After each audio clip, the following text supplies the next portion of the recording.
Yeah, to go into math now, actually, mine was also on gender differences in math curriculum-based measurements. So they were looking at, so the survey was 1,626 students, and they were half female and half male students from 3rd to 8th grade. And they each got a mixed skill computation, basic computation CBM. So like addition, subtraction, multiplication, and division in the fall, spring, and summer semester or trimesters. And then they found that as the students got older, females were consistently outscoring males. So especially when they reached that 6th, 7th, 8th grade, the females were always outscoring. In the younger grades, it varied a little bit, but the females were outscoring. An interesting thing though, that I thought it was interesting is that there was always an increase of scores across both genders from fall to winter, but then come the winter to spring, they always saw a decrease in scores. I don't know if it's because like winter break, like end of school year, like I always remember being like, I don't want to take these things. It didn't specify if that's what it was or like what it was, but that would be my best guess. And that would be mine too, because that's exactly how I felt in school. I was like, okay, yeah, let's do this. Okay, wait, now it's like been Christmas time and like all the fun like winter break. Oh gosh, I have to go back until May. yeah. But yeah, they also touched on how it could be, well, not that, like why females consistently outscore boys is because girls, develop faster and therefore can like get a better like way of studying down and just, I don't know. That's what it talked about. Mm-hmm. You could also maybe think like they have in their brains, they're just thinking more about like the planning of like the future of like, oh, I got to do well now so that I can go to this and this and this and be there. Mm-hmm. I know that's how my brain works. And because I'm like, hey, I got to do good here so that I can do good here and future planning. Yeah. That's where I think my brain would go with these type of tests and stuff. Yeah, totally. Mm-hmm. Nope, I'd be the same way. Okay, well then, so for my math one, I did examining grade level math CBM designed for persistently low performing students.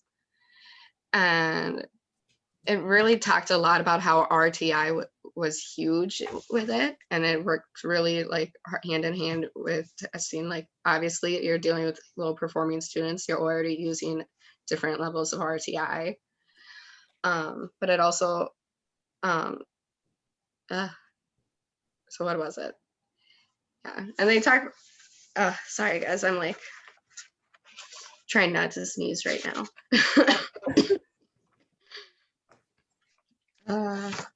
It's sad, this wasn't even a long article and I'm blanking. But yeah, they had a different type of testing available, which is an alternate assessment, which I think they said it wasn't exactly legal after a while to do it that way because of it not being exactly fair or like not the complete standards. But you can only really use it if you have an IEP now. Okay. But they also talk about how UDL is huge in it when applying the assessment process part, because it's just where was it? There was one good like line in here, but that was in my old one before I accidentally threw it away. Okay.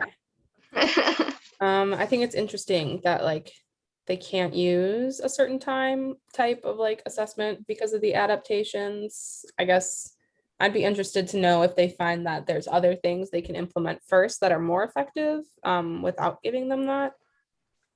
Yeah, because like in my article, it was like talking about how like CBMs are given to students at like different, it was like giving me a description of what a CBM is. Like I hadn't heard it before, but we love that. We love it describing it really well. And then they want to like hope that the hopes of the assessments is to watch the students' growth. Well, first of all, my thing was called Evaluations Ames Web Plus Math as Universal Screening Measure in Upper Elementary and Middle School.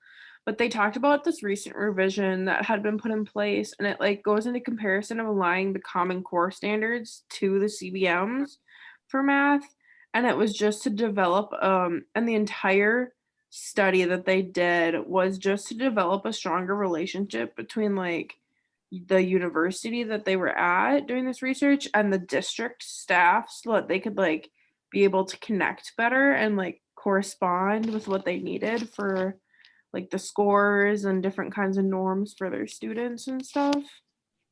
It was Okay. kind of interesting, kind of like all over the place. Are they talking about like for each individual student or like just like standardizing it across? It was just the Common Core standards towards the math. Okay, so It was they're just looking at all of it and changing, like, trying to the way make that it they were more looking at it, I think. one-to-one against the standards. So they were Okay. just compiling it to compare it to the standards. Okay, cool. I Yeah. like that. I like that they're looking at that to make it more accurate for students. I'm not gonna lie, guys, I really liked reading my progress monitoring article Okay. because I don't know why, but it makes total sense to me. Like all the videos we watched like a week ago, and like then just rereading this article called Improving Teachers' Comprehension of Curriculum-Based Measured Progress Monitoring Graphs. It just kind of really went into how like you have your elements of your graph, your baseline data, your line goal, your data points, your slope, and your vertical lines. And it talked about how you need to have comprehension of your graph before you even are going to be able to do it. And not even should you have your own comprehension, but the parents should be able to read it. The like general ed teachers, special ed teachers, parents, and the students should be able to know what's going on here. Mhm. Without like, if no one knows what they're reading, then why would you be making this graph? It would be very just all over the place, and no one and everyone should just be able to read it. Should be simple and plain and like right there. And I think that's kind of what these graphs are for, because they're just so, here's what it is, this is what we're looking for, we changed something here, that's why there's this great line, here's where we're moving up. So Yeah. I really like the idea of progress monitoring. Yeah, and just making sure that like again, everyone in the room who needs to know what's on the graph is able to read the graph. That's really important because if again, like if you can't, if nobody can understand it, what's the point of to like taking the data if you're not going to organize it in a way where it can Like, translate to others? Dr. Hensley was saying, she was like, how many people have like, I don't think I want to know who's not graphing, because it's something that didn't take long to do when we practiced it, and I had fun doing it. I'm not gonna lie, I'm a nerd. I love numbers. So like I was like, yeah, this is fun. Like look at this like progress, because I Yeah. like to see those kinds of things because that makes me excited to be a teacher. Like I want to see the progress in a student. I want to see the excitement in their face when they get that word, when they are moving up, and like, yeah. Well, because it's one thing if you can see the progress, but the student can't always see it. So when you are able to even show them, be like, look, this is where you were like just a few weeks ago to now, like look at this difference. And I'm sure the parents always appreciate knowing what's going on too, because having that communication is huge, because sometimes parents don't feel connected to the classroom, and like they're just sending their kid off somewhere, which we don't want them to. We want them to know what's going on for their kid. Mhm. Yeah, well, mine was also about teachers. It was about teachers' attitudes towards using CBM in reading for universal screening and progress monitoring. So basically, they surveyed 164 teachers, serving grades 1 to 6 with 0 to 4 years of experience using CBMR. And so they did it on a like point scale. So like strongly dislike, somewhat dislike. On Joe. And then like from then on, and then they could reply to like scenarios and how they would go about using the CBMs and everything. And so most teachers responded positively, saying that they liked it. There were just concerns with how accurate they were, the lack of resources to a district, whether they were acceptable within evaluations, like while evaluating a student, if you could use them, the effect on the student emotionally. So like if they're not doing well and then seeing that they're not doing well, how could that take a toll on them? And then, the frequency of progress monitoring, which I touched on in my reading one, like how much does it interfere with the student's instructional time in the classroom?